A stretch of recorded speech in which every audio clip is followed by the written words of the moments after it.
So I just got back from camp, youth camp that I go to every year. It's from 6th grade to 12th grade.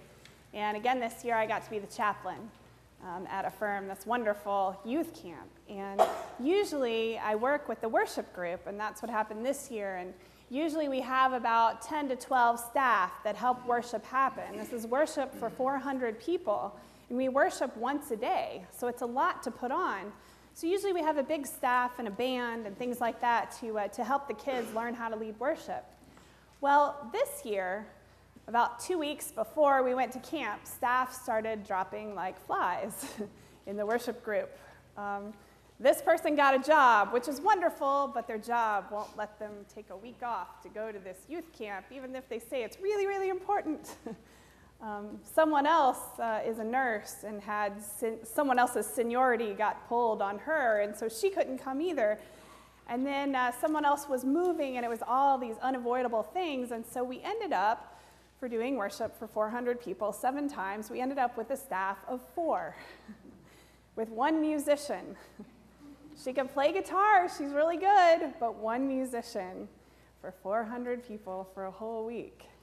So the other pastor and I that were in this group, he's not a guy that gets panicked. In fact, he's pretty much laid back to a fault. But a few days before, he was calling me and saying, "What are we going to do? What is this actually going to look like?" And I said, "I don't know what to tell you. We've called everybody we can think to call." And he said, "I know that I'm supposed to say all that stuff about trusting God, so I guess that's what we'll say and leave it at that." So we got there, and there were still 4 of us, and there was still, the one girl who played guitar, she's pretty good, and then the kids got there. So we had 16 or 17 youth, and we said to them, with their fingers crossed, praying, hoping, "How many of you play instruments?" And they all raised their hands. So we had a girl from Tanzania who is an amazing drummer who played the drums. We had 2 violinists, one who was almost professional quality. She was amazing.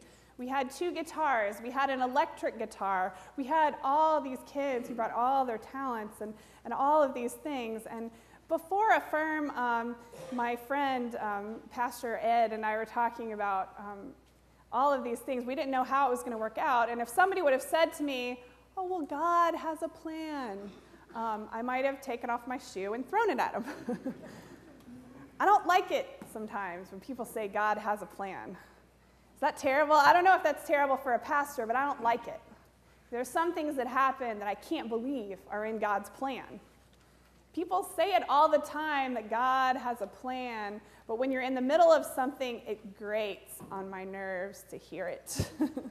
So before camp, if somebody would have said, "Oh, God has a plan, God has this all worked out," I would have nodded and smiled, because I'm a polite person. But I would have thought in my head, not helpful. But when we got there, and saw all those kids with all their instruments, and then the million other things that happened during the week to show us that God, I hate to say it, had a plan. God had some things all worked out that we didn't even know about. And so when everything started happening, it was really beautiful and really wonderful. And even someone like me, who it really does grate on my nerves when people say God has a plan, I was starting to even think it by the time the week was over. Maybe God has some sort of a plan. Maybe God has worked this out. Then I got home, and I got an email from a good friend of mine who said, I went on another interview. Or she didn't even get to the interview. She's looking for a job. She's been looking for a job for 2 years. A wonderful pastor, amazing person, and for some reason, people don't even want to interview her in person. They won't even let her get to that stage where face-to-face, I know if they just talked to her, they'd see what a wonderful person she was, and she emailed and said, "I'm heartbroken.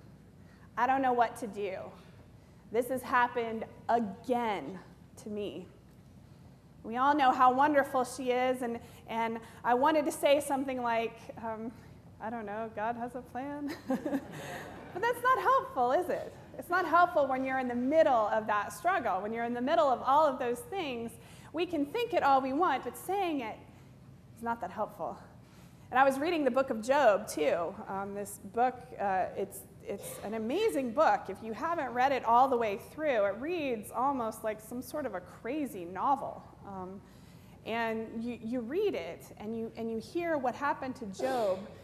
Almost everything was taken away from him. His family kept dying in freak accidents. His crops all died. His animals all died even, and that was money back then.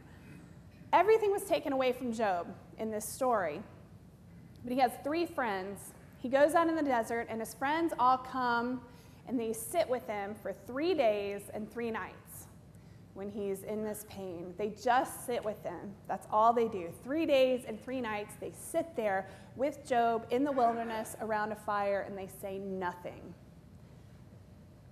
So I emailed my friend back, and I said, I know that you're across the country, but I'm going to try to sit with you, because I know that's all maybe I can do. I'm going to try to virtually sit with you across the internet. I'm just going to sit with you in this. That's all we can do. Job's friends sat with him. Can you imagine 3 days and 3 nights? You say nothing. You just sit with your friend. But then they open their mouths, and that's when the trouble starts. His friends come, and he's had all these terrible things happen, and they sit with him, and they sit with him, and they sit with him, and then the silence must have been too much because they start to talk. And one of them says something that sounds suspiciously like, God has a plan. And Job gets even more strong than that. He doesn't take his shoe off and throw it, but he says things like, you are more helpful to me with your mouth shut. There is more wisdom in your silence than in any of that stuff that you just said. His other friend says, well, maybe your children did something to deserve it. Can you believe that? People say those things. So they said to Job way back then, maybe y'all did something to deserve it, all this calamity that's been heaped on you. And Job says to them again, that's ridiculous. Have you even read the Bible? Then his third friend starts talking, and really when they start talking, they just should have kept their mouths shut. His third friend starts talking and says, you know, Job, God punishes the wicked, and God rewards the good. And Job says, you know what? That's actually not true.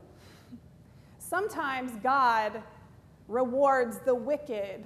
Sometimes the wicked, it all works out for them, and we don't know why.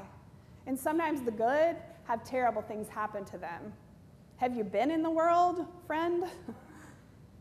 And so they try and they help, but Job is left at the end where he's saying, this is no good to me.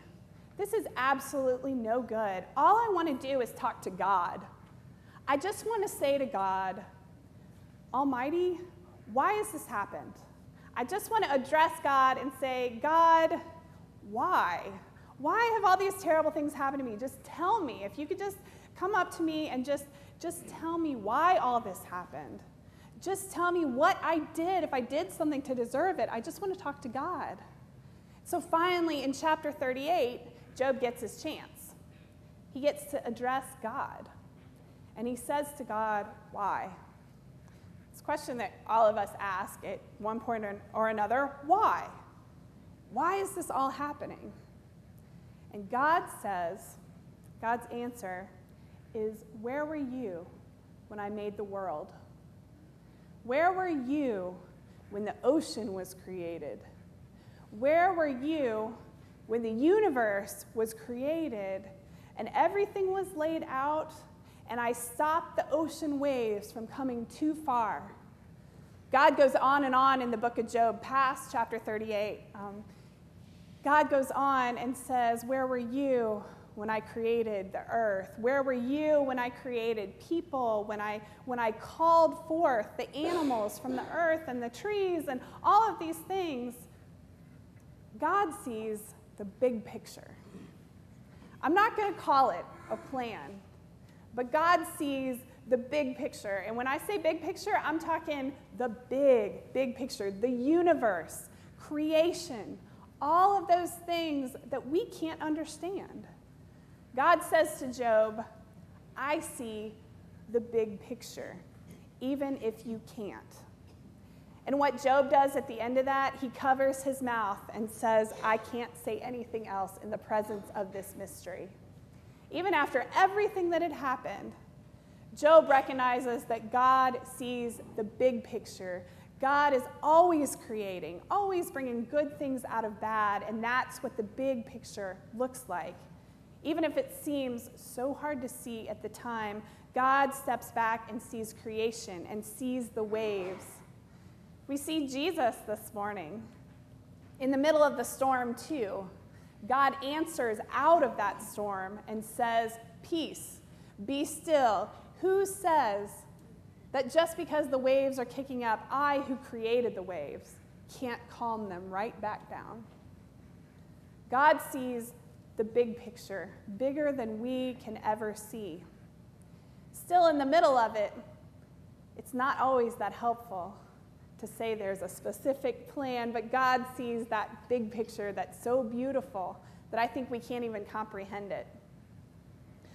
4 years ago, right now, I didn't have a job.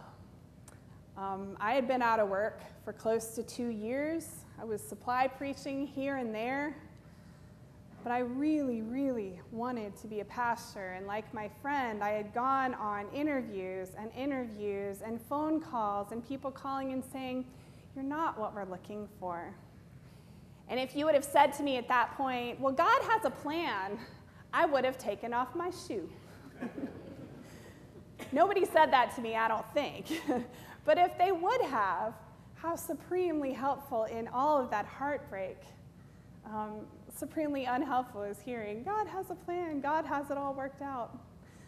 But that summer, I dragged myself to a pastor's meeting, and I had my son with me. He was only around 2 at the time, and so I brought him, I had nothing else to do, to this pastor's meeting, and there I ran into this pastor that I had known for a while named Ron Grunke, and he said, when are you going to come work for me at Holy Trinity?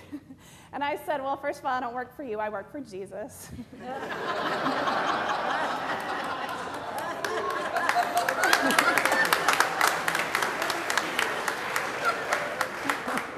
And he got mad. True story.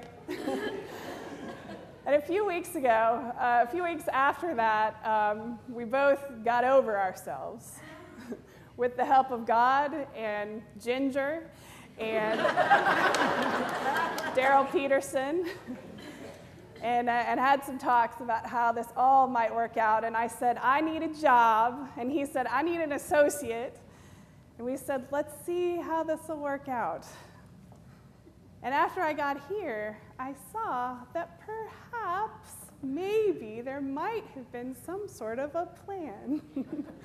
There might have been some sort of a design in all of that mess that we were making of everything. That God wanted this to happen. That God wanted me to be called here, which I believe. 4 years ago, I would not have believed you. And right now, my friend, I don't know. I don't want to tell her that God has a plan, but I believe that it's true. I believe that God sees the big picture. I believe that God sees more beauty than we can possibly imagine, and that God is working through that. But I also believe that sometimes in people's pain, even though we know God sees the big picture, we are called to come and just sit with them. Just sit. That's all. We're called to keep our mouths shut when we see the mystery of God. Amen.